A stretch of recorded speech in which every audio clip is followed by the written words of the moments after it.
Platelets Nawaz Sharif के अचानक नीचे और ऊपर कैसे आते जाते रहे, और बरतानिया के जिस अस्पताल में नवाज शरीफ साहब ने अपनी रिपोर्टें छुपाई हुई हैं क्लासिफाई करवा के, वो रिपोर्टें तो निकाल के ले आओ, जरा बैठ के बात करते हैं उसके ऊपर कि कैसे 2 नंबर तरीके से प्लेटलेट्स नीचे और कैसे 2 नंबर तरीके से प्लेटलेट्स ऊपर जाते रहे हैं।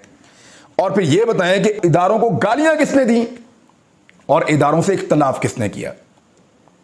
एक लफ्ज निकालें फौज के खिलाफ जो मैंने बोला, एक लफ्ज जो मैंने फौज के खिलाफ बोला, एक लफ्ज, एक जुमला, एक लफ्ज फौज के खिलाफ बोला हूं मैंने। चले मैं चैलेंज करता हूं अरशद शरीफ के बिहाफ पे कि अरशद शरीफ ने फौज के खिलाफ एक लफ्ज या एक जुमला बोला हो तो निकालें आप।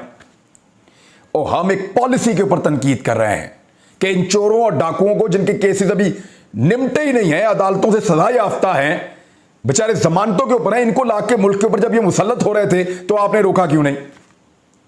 आप तो बंदों को लेकर भी आ जाते हैं, रोका क्यों नहीं? और ये हुकूमत कैसे चल सकती है बगैर एल्फी के? हम सवाल उठाते हैं। हमारा पॉलिसी के ऊपर एक इख्तलाफ है, न्यूट्रल हो जाने की पॉलिसी के ऊपर एक इख्तलाफ हमारा है। हम तो फौज को गाली नहीं देते इस बुनियाद पे, हम तो सिर्फ अपना एक नुक्ता नजर पेश करते हैं। जो इख्तलाफ राय है वो हम किसी से भी कर सकते हैं, अमेरिका से कर सकते हैं, यूरोप से कर सकते हैं। ये कोई रिलीजियस मामला तो नहीं है जिसके ऊपर आप इख्तलाफ राय नहीं कर सकते। यहां पे तो बड़ी बड़ी चीजों पे लोगों का इख्तलाफ हो जाता है।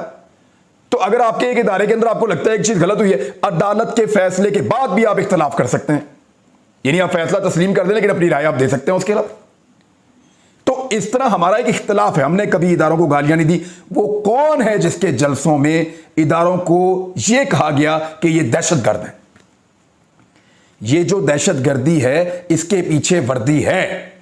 ये मरियम नवाज ने नारे लगाए और तालियां बजा बजा के और मुस्कुरा मुस्कुरा के नारे लगवाए।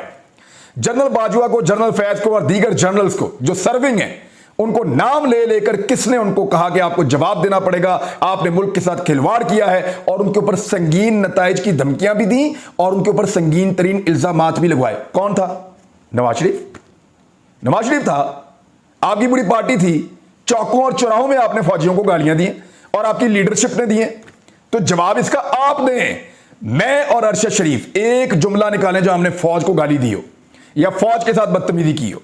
हम आपको बेशुमार ऐसे जुमले दिखाएंगे जहां पे आपने फौज को ना सिर्फ बुरा भला कहा बल्कि उनको दहशतगर्द कहा, बल्कि आपने खड़े होकर फौज की तौहीन करवाई और खुद की भी है। फिर मुझे यह बताएं, एक और सवाल आपसे पूछूंगा जब बैठेंगे तो, दिल करे तो इन सवालों के जवाब वैसे ही दे देना आप, बैठने की अगर जरूरत नहीं महसूस हो रही तो फिर भी दे दें आप, कि कैसे एक इश्तिहारी जो है वो वजीर आजम के साथ हर गैर मुल्की दौरे में शामिल हो जाता है? बताएं ना। चलें इसका जवाब अदालत में जाके देते हैं। अदालत में यह केस उठाया जा रहा है। सलमान शहबाज एक इश्तिहारी मफरूर पाकिस्तान का मुल्जिम है, आता ही नहीं वापस, पाकिस्तान आता ही नहीं, लेकिन उसके वालिद साहब जहां भी जाते हैं बैरून मुल्क दौरे पे वो साथ नत्थी हो जाता है और सरकारी प्रोटोकॉल भी लेता है, मौजें भी करता है। कैसे हो सकता है कि एक इश्तिहारी मुल्जिम मुल्क के वजीर आजम के साथ सरकारी दौरों पे मौजें कर रहा है? इसका भी जवाब लेकर आ जाओ अगर ला सकते हैं तो। और वो वापस क्यों नहीं आता? मेरे ख्याल में इतना ही जवाब मुझे आपको देना था। इसके अलावा मैं कुछ नहीं कहना चाहता और मैंने कुछ कहना भी नहीं है आज के बाद आपको। हां, अगर बैठने को दिल करे तो किसी प्रोग्राम में आकर बैठ जाना, मैं भी वहां पे आ जाऊंगा। अरशद शरीफ साहब के ही प्रोग्राम में चले जाए, वो भी वहां पे बैठे होंगे, तो बैठो आके बात कर लो। दोनों ही आ जाओ, जो आपके साथ बैठे होते दूसरे साहब मलिक साहब, उनको भी आप साथ लें, आके बैठ के बात कर लें। ये कोई इतना बुरा नहीं रहेगा, लोग इसको देखेंगे, हमें पता चले कि आपके पास किन चीज़ों के जवाब है। और Pakistan Tehreek Insaf, peoples party, MQM, Jamaat Islami, किसी भी पार्टी की करप्शन जो है ना वो हमारे खाते में नहीं डालनी। वो अपना अपना जवाब सारे खुद देंगे। वो पंजाबी की एक मिसाल है, जिनने खादियां गाजरा टेढ़ों ना दे पीर, जो गलती करेगा सदा वो भुगतेगा। और हम कहते हैं मुल्क में रूल ऑफ लॉ होना चाहिए।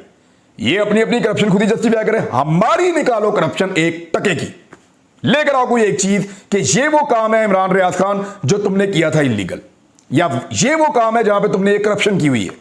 और मैंने तो इस मुल्क में कारोबार ही नहीं किया, 1-2 मरतबा ट्राई की, वो तबाह हो गया, उसके बाद मैंने कभी इस मुल्क में कारोबार ही नहीं किया, इस डर से कि कहीं ये ना हो कि मैं अपनी पोजीशन को इन्फ्लुएंस कर रहा हूं कारोबार के लिए।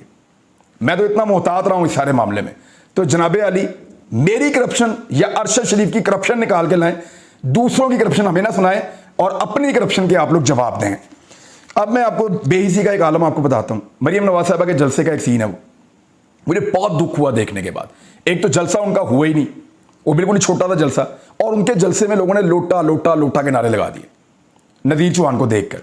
ये जीतेगा इलेक्शन, ये कैसे जीतेगा इलेक्शन? उसको मरियम नवाज के सामने लोग नीचे खड़े होकर लोटा लोटा कह रहे हैं। पूरे लाहौर शहर से इकट्ठा करके एक छोटा सा जलसा किया पार्क के अंदर, इतनी सिक्योरिटी के बाद, और वहां पे जिस बंदे को साथ खड़ा किया वोट लेने के लिए, नीचे से पब्लिक कह रही है कि लोटा है ये। और मरियम नवाज ने एक नई डेफिनेशन दी है, जैसे नया कैलिबरी फॉन्ट दिया था ना। हमेशा ये चीजों को कानून ही बदल देते हैं, तारीख ही बदल देते हैं, अपना फायदा या नुकसान हो तो। वहां कह रही है लोटा वो होता है जो हुकूमत को छोड़कर अपोजिशन में आए, वो लोटा नहीं होता। जो अपोजिशन को छोड़ के हुकूमत में जाए वो लोटा होता है। वैसे हद हो गई है।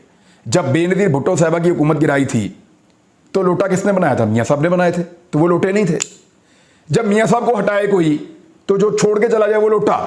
यानी मेरी तो समझ से बाहर है, इनकी मंतक समझ ही नहीं आती, और लोगों ने मुंह पे फैसला सुना दिया कि हमने आपके उम्मीदवार को नहीं जितवाना। अब दूसरी खबर देने इसी में, ये जी एक मियाँ खालिद है, ये पाकिस्तान तहरीक इंसाफ का लोटा है।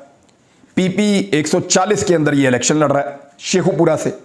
ये पब्लिक के अंदर आया, इसने गलती कर दी, झंडे वंडे लगे हुए थे PMLN के, ये आ गया पब्लिक में।